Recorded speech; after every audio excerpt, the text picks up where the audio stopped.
Kembali lagi di Coba Ngobrol. Wah, udah lama sekali. Udah berapa ya? 2 sampai 3 tahun. Ini sudah bersama Leku. Iya. Kenal? Enggak. Teman SMA aku udah tahun berapa kita lulus lah? 17. 17. Yosua Yosepina Baban. Sekarang bisa dibilang praktisi keimanan. Bukan? Teolog. Lulusan teolog teolog. muda. Lulusan teolog. Sebelumnya juga satu kelas, ini sampai kelas 3 ya, SMA 7 Medan. Jadi sebenarnya hari ini lebih pertanyaan Sebagai teman, mendasar. bukan sebagai jemaat ya. Ya, saya juga jarang gereja. Mendasar yang ya dunia keimanan gitu-gitu. Yosua Yosepin ini satu sih Le, yang aku sampai sekarang masih ingat sama kamu tuh, pernah waktu itu kita ujian. Gak tau kau ingat apa enggak? Ujian, gak tau pelajaran apa lah ya. Yosua Yosepin ini gak nyontek. Oh, Terus aku di situ aku sampai jawab. kemuliaan bagi Tuhan. Ya, sampai situ kan aku masih sampai jawab. Terlalu tindakan bodoh. Kalau yang aku saat itu ya mikir ya, kenapa sampai nggak nyontek? Kenapa itu Le? Padahal pengawasnya aja udah ngasih. Bener-bener kita semua ditinggal pulang, kau sampai lama pulang gara-gara itu. Kenapa ya? Mungkin faktor didikan sejak kecil sih. Kalau dibilang karena aku takut akan Tuhan, Enggak juga. terlalu sombong. Mungkin ya karena dididik dari kecil untuk tidak nyontek ya, sampai besar pun nggak nyontek gitu aja. Simpelnya gitu. Tapi di perspektif itu sebenarnya aku juga sama lah. Cuman aku mikirnya itu secara, kalau mungkin didikan lain kayak gitu kan. Aku lebih ke logiknya. Di situ kan aku mikirnya gini. Justru kalau orang tua aku nengok aku nggak bisa apa-apa, terus mendiamkan jawaban itu tanpa berusaha baik atau buruk ya, kayaknya sedih dia orang tua. Iya sih. Sebenarnya iya sedih. Cuman coba bayangkan kita dapat nilai bagus, Ya. tapi kita nggak bisa mikul tanggung jawab dari nilai bagus itu. Contoh, kita masuk UI nih, ujian masuk UI. Ternyata ujiannya kita curang gitu kan. Masuk di jurusan kedokteran. Padahal level kita masih ya nggak sampai ke situ. Setelah masuk yang ada kita yang rugi. Kelabakan. Iya, orang tua juga nanti ekspektasinya terlalu tinggi. Dan kalau kita nggak bisa penuhi, kasihan juga orang tua. Jadi lebih mikir ke situ sih, Validasinya jangka panjang daripada orang tua seneng sekarang, masa depannya nggak sesuai ekspektasi kan bahaya juga. Lebih menghindari ini sih, orang-orang berekspektasi tinggi. Saya kalau ujian dapat nilai rendah, ya udah segitulah nilai saya gitu. Untuk jangka panjang, ternyata jangka panjangnya memang jadi Iya. teolog ya. Nah itu dia, karena memang cita-citaku udah lama, jadi kayak ya udah sejak dini aja aku hidupi kehidupan sebagai teolog gitu loh. Sebenarnya teolog kan nggak tahu, setahu aku ya, teolog kan eksak pertama di dunia ya. Pertama filsafat atau teolog dulu sih? Ini ada masing-masing pandangan sih. Kalau ada orang yang bilang filsafat mendahului teologi, tapi orang teologi bilang teologi itu induk dari segala ilmu. Jadi filsafat itu ada di bawah teologi. Karena teologi sendiri kan artinya dari dua kata, theos dan logos atau logia.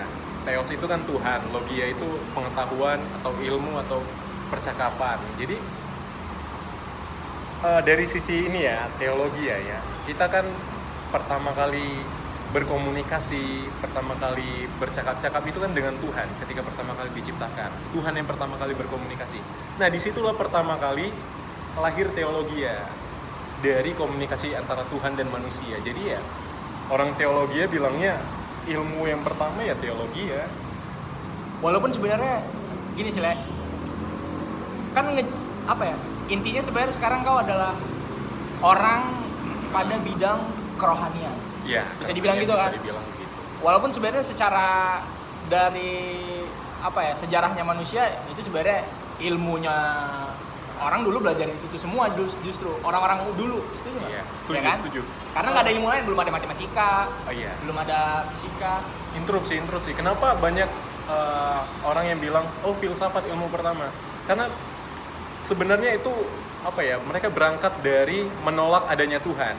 Jadi mereka merasa mereka ada dengan sendirinya di dunia ini. Makanya mereka berpikir untuk mencari tujuan hidup mereka. Nah, itulah yang disebut filsafat, dari perenungan yang mendalam itu. Sementara kalau kita melihat dari Alkitab, dari kitab suci lah ya, itu kan kita diciptakan oleh Tuhan, bukan ada dengan sendirinya. Kita diciptakan oleh Tuhan, dan ketika selesai diciptakan, Tuhan kasih tahu nih tujuan kita hidup untuk apa. Nah, itulah teologi ya. Jadi teologi itu bukan seni merenung sampai mendalam gitu. Itu bedanya teologi sama filsafat. Banyak orang yang bilang, untuk apa teologi? Untuk apa belajar teologi? Baca aja Alkitab itu. Jadi itu dia tujuannya kita belajar teologi adalah menjawab apa yang dicari orang dalam filsafat. Orang dalam filsafat itu ruangnya terlalu lebar. Orang merenung sampai entah jauh kemana. Makanya banyak aliran filsafat. Sementara teologi itu seperti jalan. Kita dituntun. Yang kamu harus pikirkan ini, tujuan hidupmu ini. Ada jawabannya semua. Asal ya kita percaya sama dasarnya itu. Karena sebenarnya aku juga sempat kepikiran menjadi pendeta. Oh. Cuman ya sebenarnya orang yang teolog kan outputnya pengen jadi pendeta kan. Nah aku sekarang kalau pertanyaannya gini lah, berkecimpung di dunia kerohanian, ya kan, sebagai pengajar, sebagai penyebar firman Tuhan, inputnya apa sih buat kita? Karena jatuhnya ini kan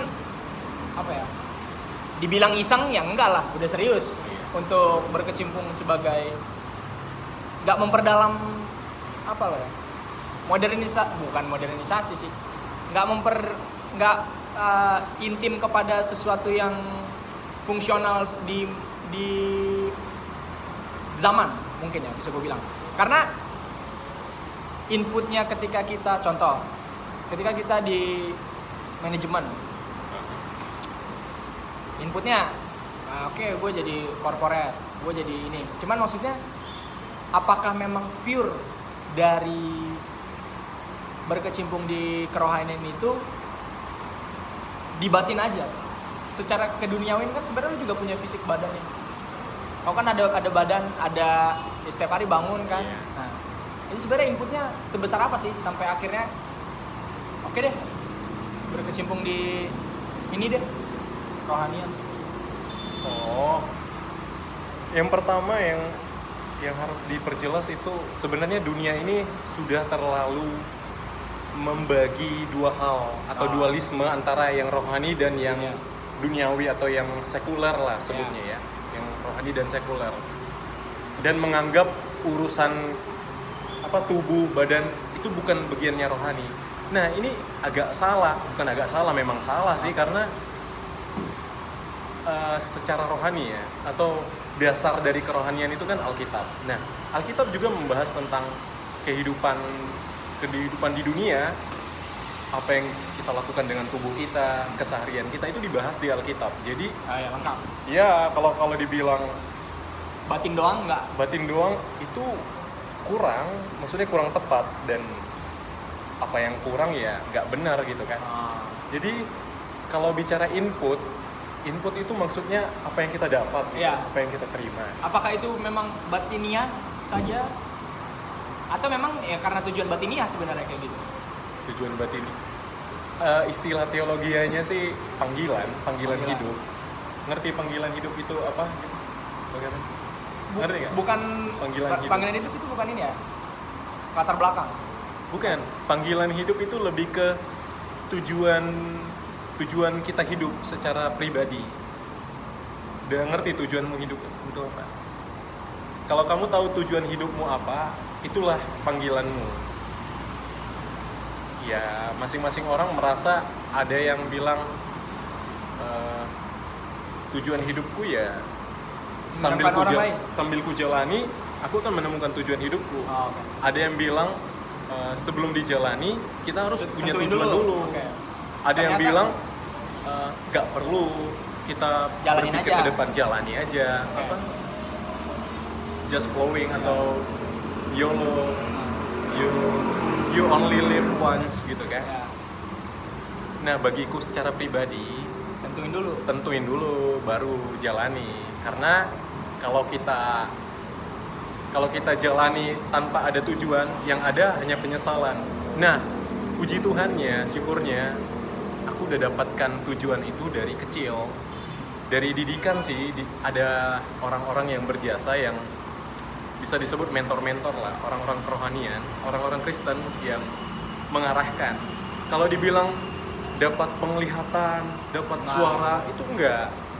Kalau apa ya, tujuan hidupku itu jujur aja, terang-terangan saja, itu ada yang mengarahkan.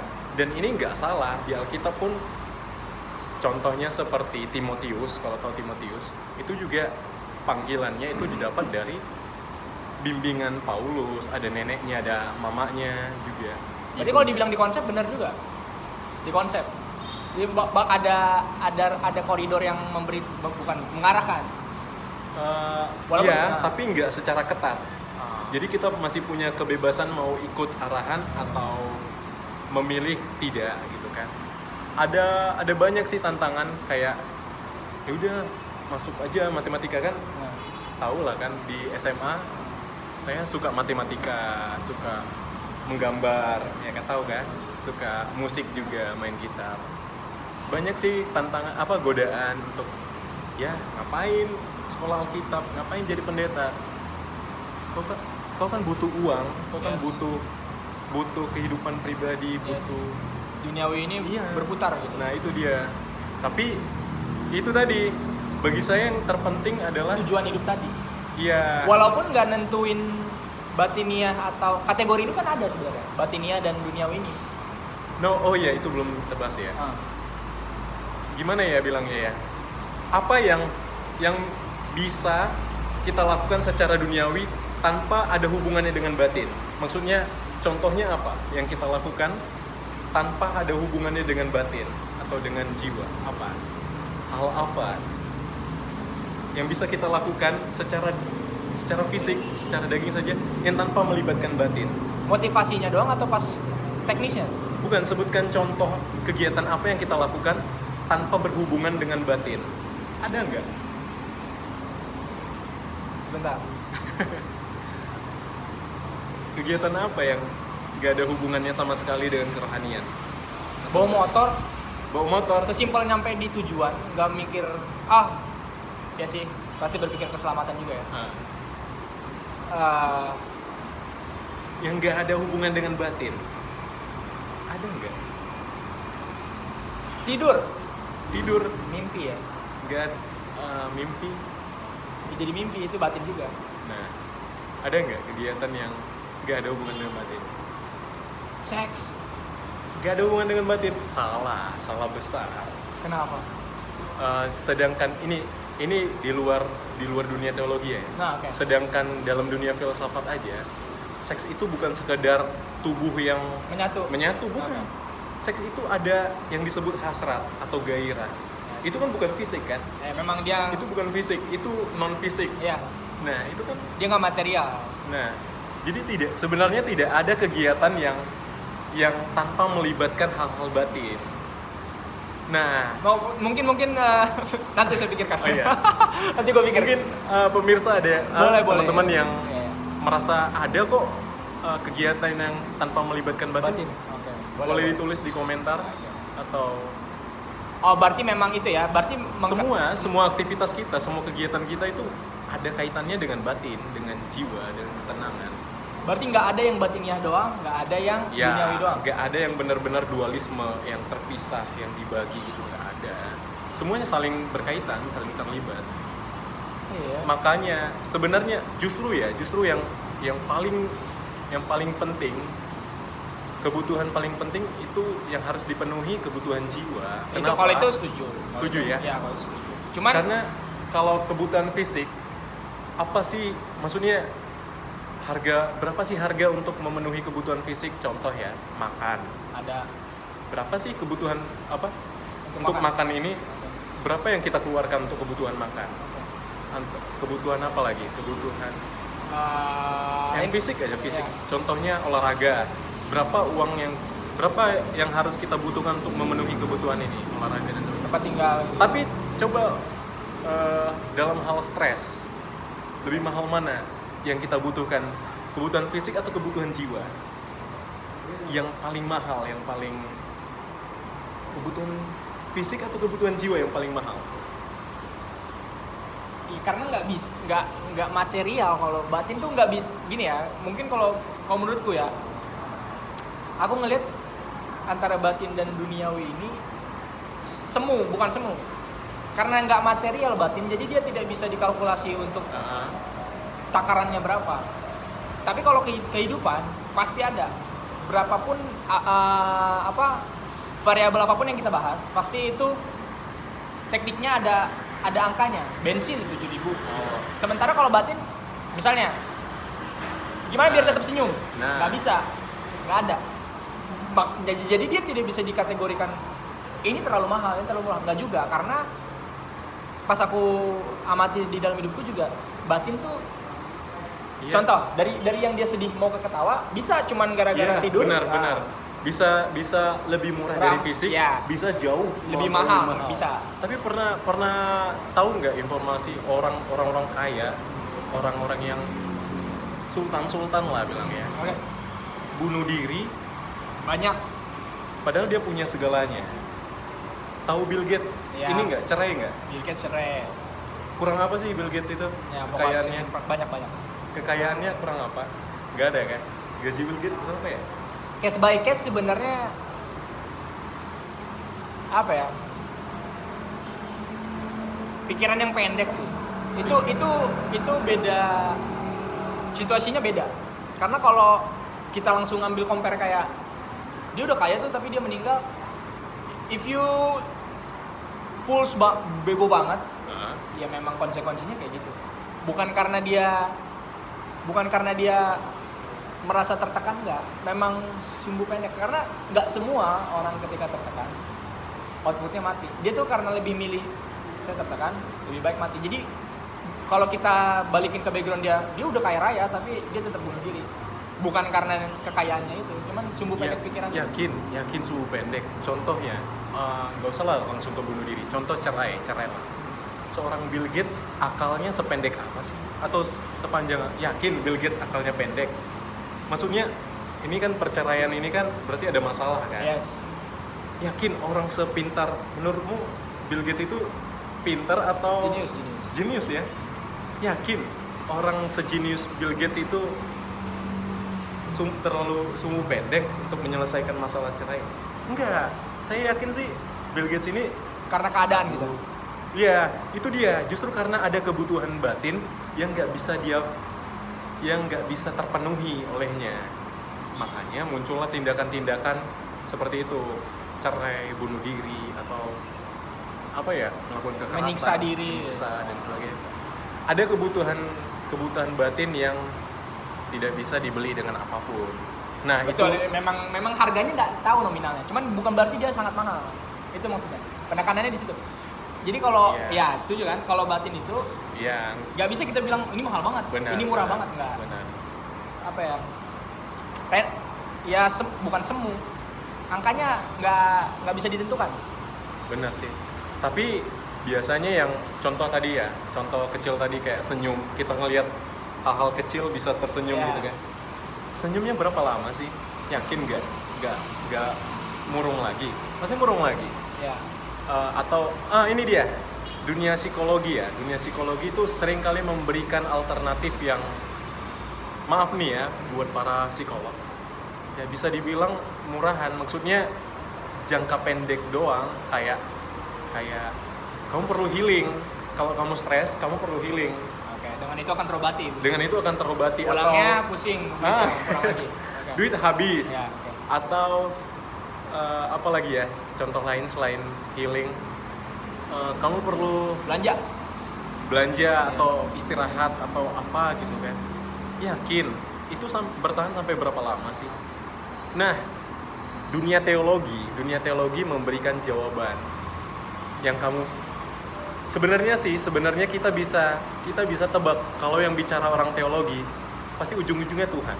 Ya. Ujung-ujungnya Tuhan. Jadi apa susahnya sih teologi ini? Patternnya gitu. Iya, memang benar. Apa yang bisa kita tawarkan itu bukan hal-hal seperti kamu butuh healing, kamu butuh istirahat, kamu butuh shopping. Secara fisik gitu enggak. Memang benar, kalian juga semua juga sudah bisa tebak. Yang orang teolog tawarkan pasti Tuhan. Ya, kamu butuh Tuhan. Tapi sekalipun orang-orang tahu, pasti jawabannya Tuhan. Tapi nyatanya orang nggak mau datang ke Tuhan. Kayak dunia ini masa punya iya? power sih. Masa Tuhan? Maksudnya kayak contohnya ada orang yang stres, punya masalah dalam hidupnya atau rumah tangganya berantakan. Dia datang ke pendetanya. Pasti sebelum datang ke pendetanya, pasti dia sudah expect nih. Pasti jawabannya Tuhan. Ya. Akhirnya dia datang ke pendeta. Tuhan, jawabannya apa? Tuhan lagi. Tapi pertanyaannya mau nggak dia menerima jawaban itu? Banyak orang ya, oh ya Tuhan, memang Tuhan. Tapi setelah pulang konseling dari pendeta, ya dia melakukan hal-hal yang ditawarkan Sebelumnya. psikologi, ya seperti liburan, healing. Gimana ya bilangnya ya? Nah, inilah panggilan hidupku. Panggilan hidupku itu kayak apa ya? Ingin menyuarakan yang kamu butuhkan itu Tuhan. Memang sasarannya ya orang-orang yang nggak tahu sebenarnya yang dibutuhkan itu apa.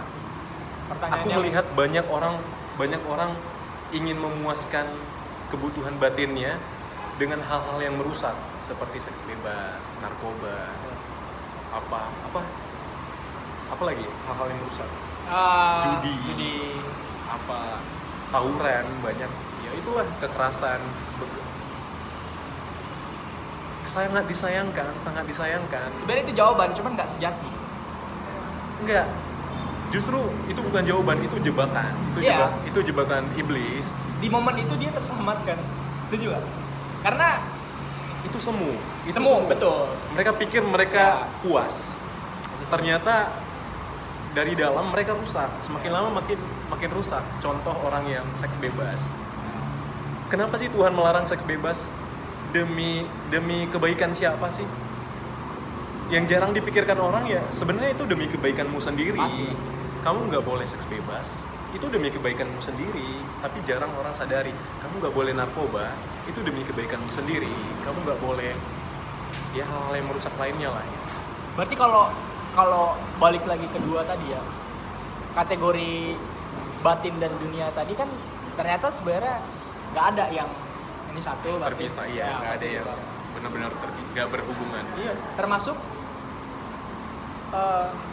mungkin kalau anak muda sekarang kan termasuk punya pasangan dan pacaran. Oh gitu ya, soal Ya, itu. karena kan berarti outputnya langsung kan, berarti kan memang ketika kita juga punya kekasih memang itu juga perpaduan antara batin dan juga dunia. Nah ini dia.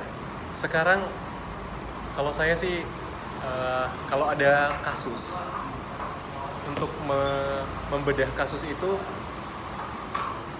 metode yang saya pakai adalah kamu ambil langkah sebelumnya itu tujuannya apa. Jadi kalau misalnya kasusnya tentang pacaran, ada masalah pacaran atau dalam hubungan gitu ya anak pasti muda. ada masalah.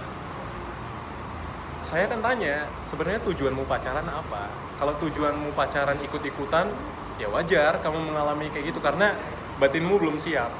Atau kamu ingin merasakan bahagianya seperti yang ditunjukkan di media. Oh, pacaran itu bahagia. Atau referensi orang lain ya. Ya, itulah referensi dari orang lain. Oh, pacaran itu enak loh, bahagia, senang, berbunga-bunga. Wow. Terus kemudian ada masalah. Ya, karena tujuanmu nggak benar, bukan nggak benar. Karena tujuanmu apa ya? Nggak mempertimbangkan hal-hal lain. Tujuanmu itu nggak luas, perspektifmu itu hanya di bahagianya aja. Kalau ada orang bermasalah dalam hal pacaran, terus mereka datang, bagaimana ini, ada masalah ini dalam hubungan kami, ada masalah, kira-kira gimana nih bang atau pak atau mas atau siapa lah, gimana ini, saya akan minta dia untuk pikirkan ulang tujuanmu pacaran itu apa. Langsung aja ya, Pangeran tujuannya pacaran apa nih? Bukan bermaksud ini ya, bukan bermaksud sebenarnya membuka kartu. Secara logiknya memang kita pengen, pertama ya, destinasinya pasti kan setiap manusia punya pasangan sampai akhir masa. Tujuannya itu bahwa bukan menguji ya, itu menjadi pengantar awal untuk ya sampai outputnya nanti sampai bareng kalau bisa. Oh, maksudnya pacaran ini apa ya, bridging kalau di komunikasi. Maksudnya ini lagi dalam perjalanan nih. Yes. Jadi kita harus mengambil jalan di itu, berpasangan itu, diupayakan untuk seterusnya, untuk ke depan, untuk terus berjalan gitu ya. Ya benar, ada benarnya. Pernah nggak kayak merasa, wah, gue salah nih berpacaran. Kenapa nih gue berpacaran gitu? Kenapa harus berpacaran? Pernah ngerasa gitu nggak? Maksudnya pernah, maaf nih ya, mempertanyakan kenapa harus dapat pacar gitu. Kenapa ya gue pacaran? Kasarnya pernah menyesal nggak? Agak menyesal gitu pacaran? Nggak. Nggak pernah ya? Kalau menyesal nggak.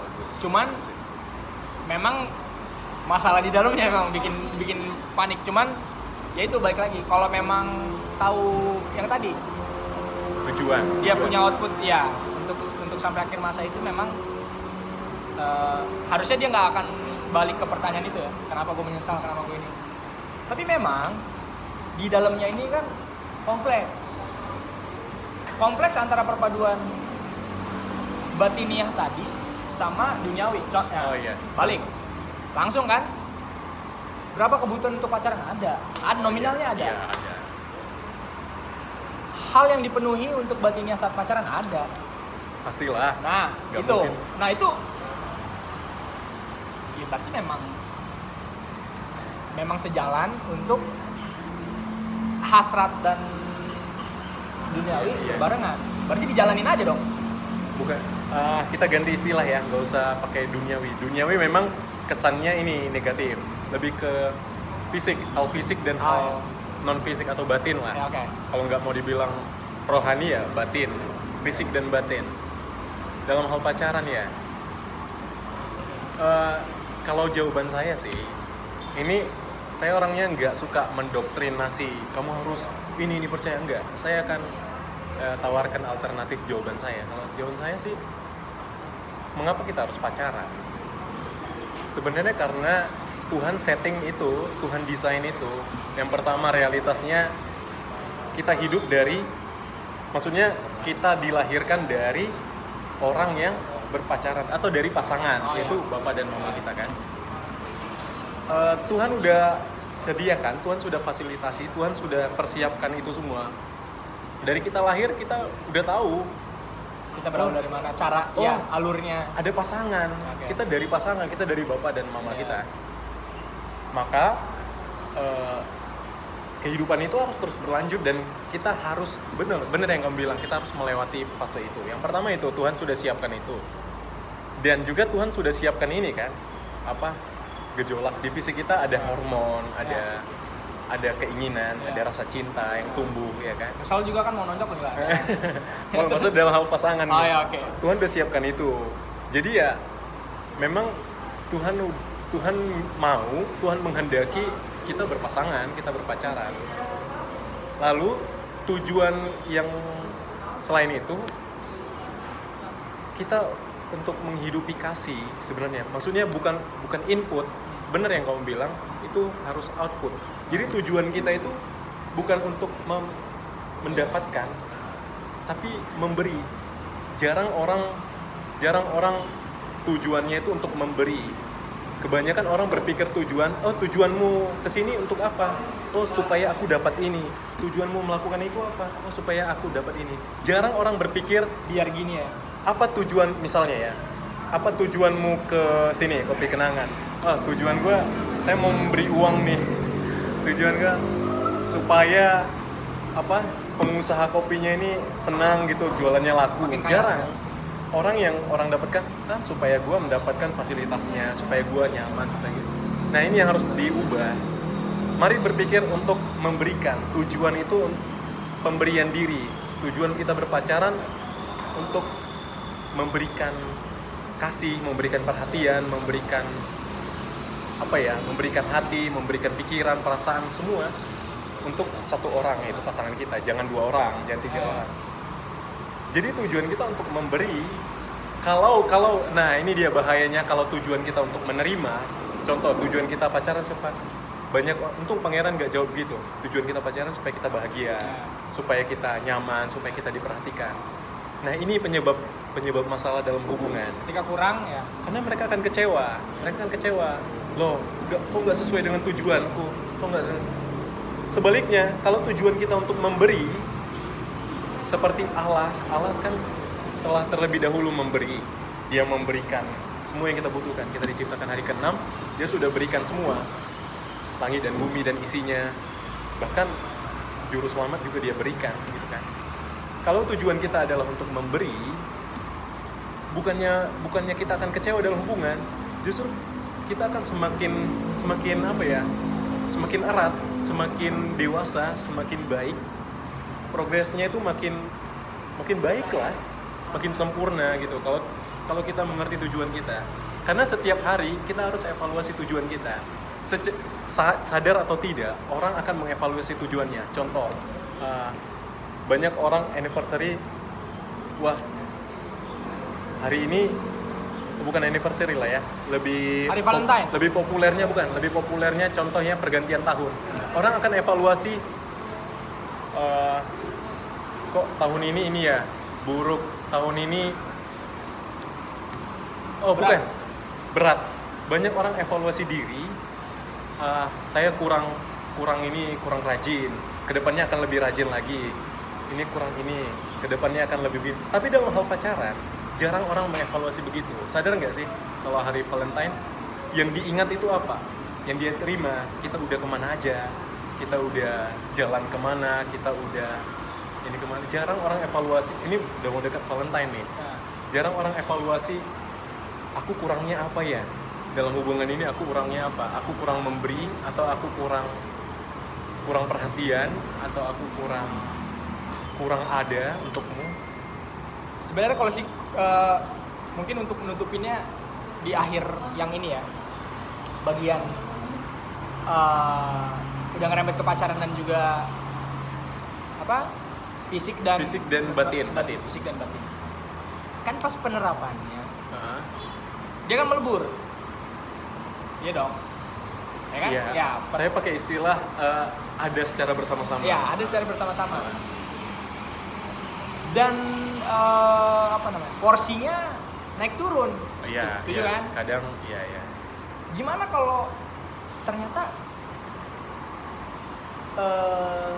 bagian yang situasi fisik ini sudah hampir mendominasi, tapi nggak nutup kemungkinan bagian non fisik pernah juga mendominasi. Oh, iya.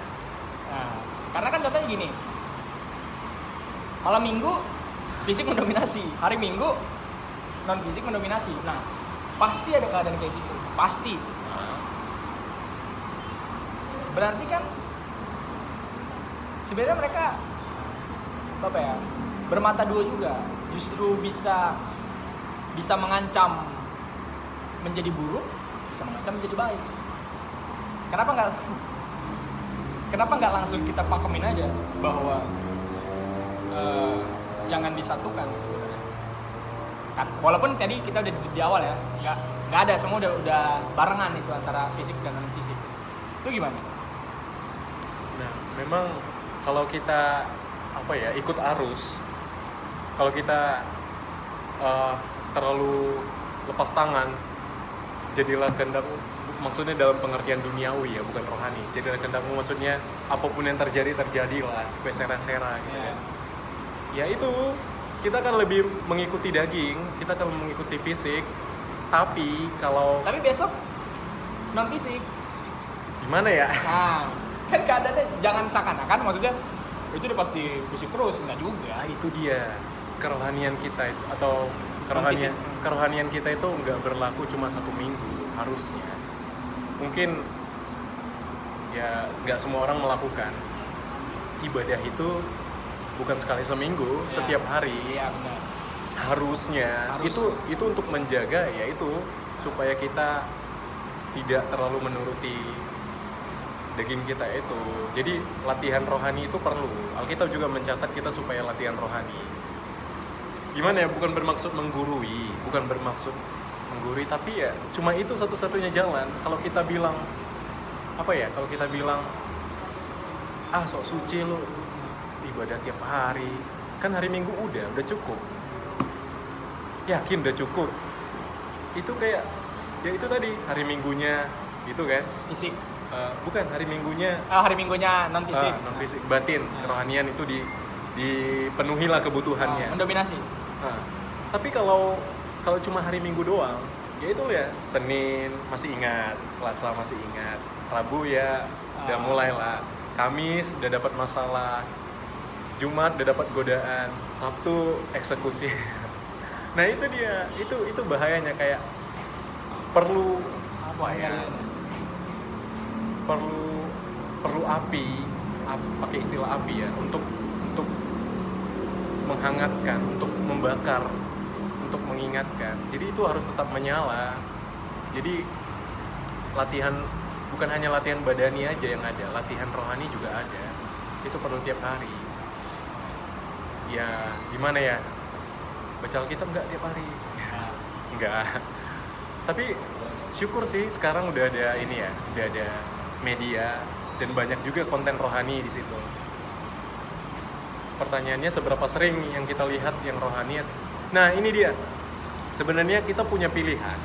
Iyalah, hierarki. Bukan, kita punya pilihan. Kita mau yang mana? Mau yang rohani atau mau yang duniawi? Dan jangan salahkan siapa-siapa. Kalau kita dapat upahnya, kita dapat akibat tadi yang Sabtu malam Minggu jatuh tadi.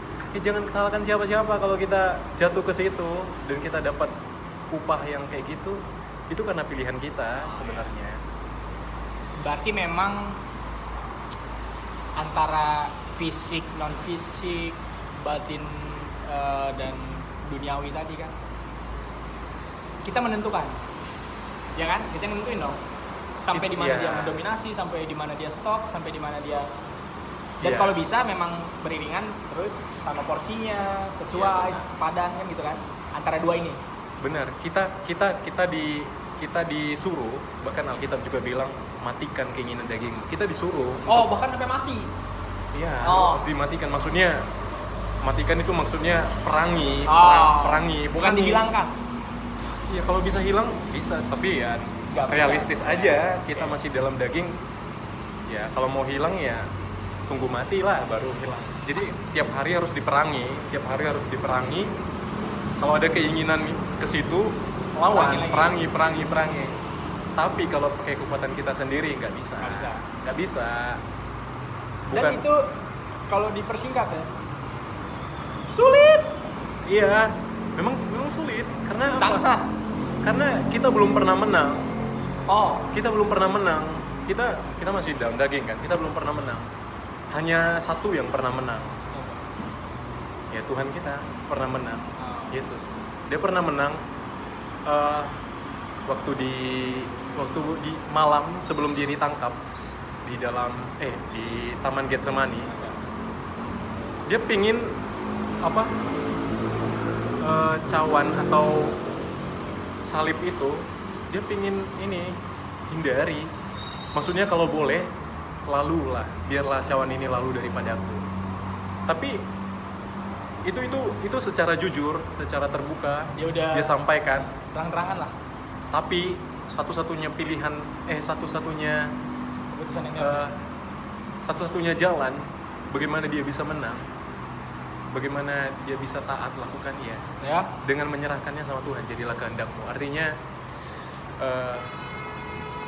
dia berserah sama Tuhan, dia berserah kepada Bapa, dia berserah, dan akhirnya ya finally he won, dia menang dan menjadi kunci kemenangan juga untuk kita. Kalau kita mau menang, contohnya kamu itu remaja ya, hal-hal remaja, contohnya kayak digoda. Sebenarnya laki-laki seringnya menggoda ya, bukan digoda ya, menggoda. Kamu mau menggoda, kamu ini udah di ujung, di puncak gitu. Aduh, gimana ya bilangnya ya, kebanyakan orang sih, aduh, ini memang lahirnya dari Tuhan. Keinginan untuk melawan itu nggak dari diri manusia itu sendiri. Maksudnya ini anugerah. Kenapa disebut anugerah? Karena setelah manusia jatuh ke dalam dosa, manusia itu jadi budaknya dosa. Jadi apapun yang dosa inginkan, Dia akan melakukannya. pasti manusia itu sebagai budak terikat, terbelenggu lah istilah kitabnya, terbelenggu oleh dosa. Dia pasti ini. Hanya anugerah Tuhan kita bisa dibebaskan. Jadi kita bisa nggak berdosa. Nah, dalam dunia teologi ada empat ini ya, saya kasih tahu, ada empat teori dalam keberdosaan manusia.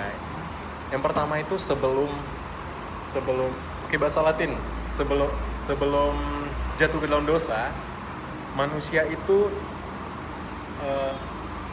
posse non peccare. Posse non peccare itu artinya posse peccare artinya bisa berdosa. Maksudnya ada kemungkinan untuk jatuh ke dalam dosa. Setelah jatuh ke dalam dosa, manusia itu non posse non peccare, tidak berdosa. Setelah jatuh ke dalam dosa, kita ini kan jadi budak dosa. Jadi tidak bisa Pasti berarti. ya pasti tidak bisa tidak berdosa. Tapi setelah kita diselamatkan, ada anugerah Tuhan di dalam dunia ini, itu kita jadi posse non peccare, bisa tidak berdosa. Ngerti nggak? Maksudnya gini, nanti saya jelaskan. Terus yang keempat, setelah di surga nanti, baru non posse peccare, tidak bisa lagi berdosa. Setelah di surga, Kemungkinan apapun nggak akan terjadi. ya nggak. Jadi maksudnya kalau udah di surga masih berdosa, harus ini lagi lah, dicampakkan, pulang lagi. Sementara kan yang namanya surga itu kan Udah kekal. Ya. Artinya pintu masuknya itu hanya ada pintu masuk, gak ada pintu keluar. Jadi kalau udah masuk ya nggak bisa keluar lagi. Artinya nggak ada lagi dosa di sana. Yang pertama tadi posse peccare, kita bisa berdosa, ada kemungkinan untuk berdosa. Tuhan ciptakan kita baik, tapi ada kemungkinan kita bisa berdosa, bisa tidak berdosa. Itulah. Tapi setelah jatuh ke dalam dosa, nggak bisa, pasti berdosa. Kita mencatat keinginan manusia itu. Sepertinya saya masih pasti berdosa. Tapi gini, tapi jangan terus banyak orang yang bantah kan. Masa sih? Itu banyak tuh orang-orang baik kok masih bisa baik, masih bisa Non peccare. masih bisa menolong sesama, masih bisa. Jadi anugerah berarti. Gini, Alkitab kasih prinsip apa sih yang dosa dan apa sih yang nggak dosa. Nah, kita bilang segala sesuatu yang kamu lakukan di luar iman itu dosa. Dan contohnya kamu makan dengan iman, bukan soal doanya. Kamu makan dengan iman atau tanpa iman. Kalau kamu makan tanpa iman itu berdosa. Gimana makan tanpa iman? Ya makan gitu aja. Kalau makan dengan iman itu iman itu kan seperti jangkar, seperti sauh. Seluruh hidup kita, perasaan kita, pikiran kita dan tindakan kita itu berpusat kepada Tuhan. Jadi aku makan untuk Tuhan. Pernah mikirkan itu enggak? Jadi aku makan ini untuk Tuhan, aku tidur untuk Tuhan, aku kerja untuk Tuhan. Ini terlalu dalam ya, terlalu dalam. Saya kerja untuk Tuhan. Wah, belum pernah kepikiran. Inilah. Aku kerja untuk gaji. Ini dia. Maksudnya kayak tokoh utama di dunia ini siapa sih? Tokoh utama di dunia ini Tuhan. Pastilah. Maksudnya kita ada ini sebenarnya, kita ini kan ciptaan nih. Sebelum kita diciptakan siapa tokoh utama di dunia ini? Satu-satunya tokoh utama Tuhan. Jadi kita ini sebenarnya tokoh tambahan, ya di dunia ini tokoh tambahan, bukan tokoh utama. Jadi kita ada di dunia ini itu untuk Tuhan dan semua untuk kemuliaan Tuhan. Ini keras, tapi kalau hidup kita nggak memuliakan Tuhan, kebaikan kita nggak memuliakan Tuhan, hukuman yang kita terima itu bisa memuliakan Tuhan. Ngerti nggak maksudnya? Hukuman yang kita terima Bisa memuliakan Tuhan juga. Gini, comeback ya. gini. Ini agak keras sih. Kamu pilih aja, kamu mau hidup di dalam Tuhan atau di luar Tuhan. Dua-duanya memuliakan Tuhan. Percaya nggak dua-duanya memuliakan Tuhan? Kamu hidup di dalam Tuhan itu memuliakan Tuhan. Misalnya, kamu beriman, kamu memuliakan Tuhan, kamu memuji Tuhan, kamu mengasihi sesamamu, itu memuliakan Tuhan. Tapi kalau kamu membenci sesamamu, nggak memaafkan, kamu berbuat dosa lah ya, itu juga, dan kamu akan menerima hukumannya, itu juga memuliakan Tuhan. Nanti Tuhan akan dimuliakan sekalipun kamu nggak mau memuliakan Tuhan. Ini agak keras. Kembali ke non pose non pekare tadi. Di luar iman yang kita lakukan itu semata-mata dosa, tapi tidak dosa yang maksimal. Contohnya kan nggak semua orang nih langsung membantai siapa aja yang di sampingnya, dibantai, dibunuh. Ya, jadi nggak dosa maksimal. Jadi kita masih punya kebebasan, tapi kebebasan untuk memilih dosa apa yang mau kita lakukan. Entah dosa besar, entah dosa kecil. Dosa kecil ya seperti tadi, melakukan segala sesuatu tanpa memikirkan Tuhan. Kayak makan aja, minum aja, atau berbagi. Banyak orang yang berbagi untuk apa sih tujuannya? Yang pertama untuk mengasihani diri sendiri. Contohnya, kalau aku nggak berbagi, nanti aku merasa tertuduh. Nanti aku pernah lihat nggak kayak ada pengemis di jalan, ada pengemis minta. Nah, kita pasti pernah mengabaikan pengemis itu. Dan di jalan kita punya uang, kita abaikan. Di jalan kita kayak, mana ya, kasihan, kok aku nggak bagi tadi ya. Nah, kedepannya, besoknya kita kasih itu untuk apa? Untuk mengasihi diri kita sendiri. Tujuannya ke kita lagi, balik ke kita lagi. Atau lebih ekstrim, lebih parah dari itu, supaya dilihat orang kan. Lebih parah lagi, supaya kita juga digitukan orang. Kita kasih supaya ada balasannya gitu. Itu lebih parah lagi sih. Jadi itu semua di luar Tuhan. Tapi orang yang nggak berdosa seperti Tuhan Yesus lah, manusia sejati tapi tanpa dosa. Dia melakukan semuanya itu untuk Bapaknya, untuk Tuhan. Nah, hanya Dia yang bisa melakukan itu. Kita udah coba tapi nggak bisa juga. Makanya kita harus di dalam Dia.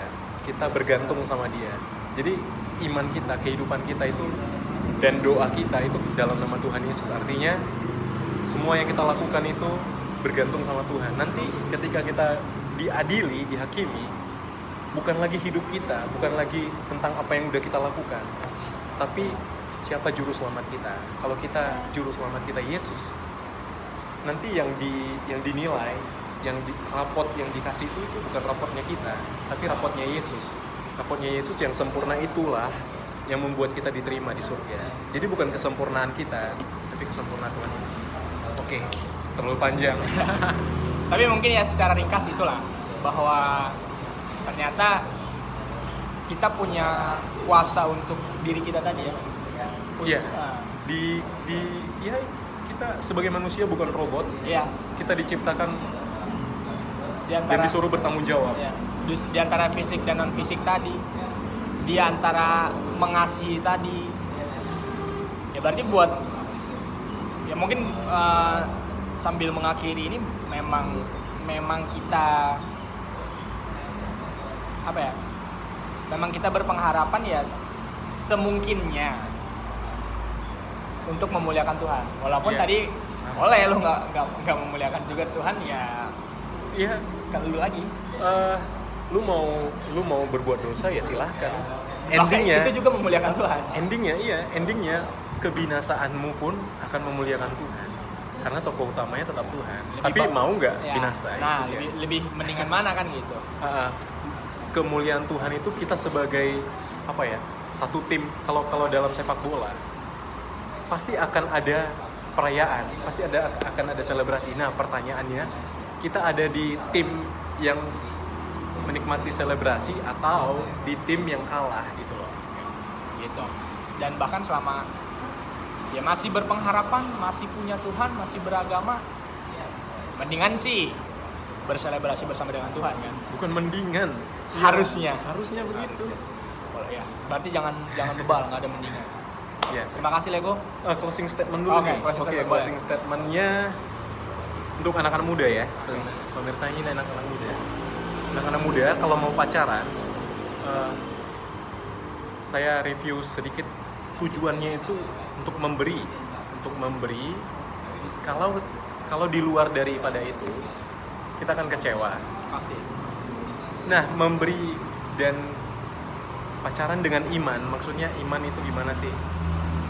Kita melakukan apapun itu,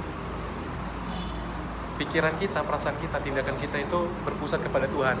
Bagaimana cara Tuhan bekerja, bagaimana cara Tuhan memberi. Alkitab sudah menyatakan Tuhan sudah memberi yang terbaik.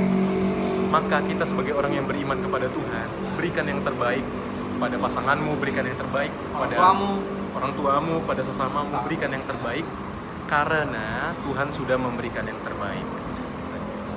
Jangan setengah-setengah. Terima kasih Lego statementnya, sukses selalu. Dan ya setelah ini juga menjalani, dan kita hari Minggu ibadah, menjalani sebisa mungkin memaksimalkan apa yang sudah Tuhan percayakan. Ya. See you.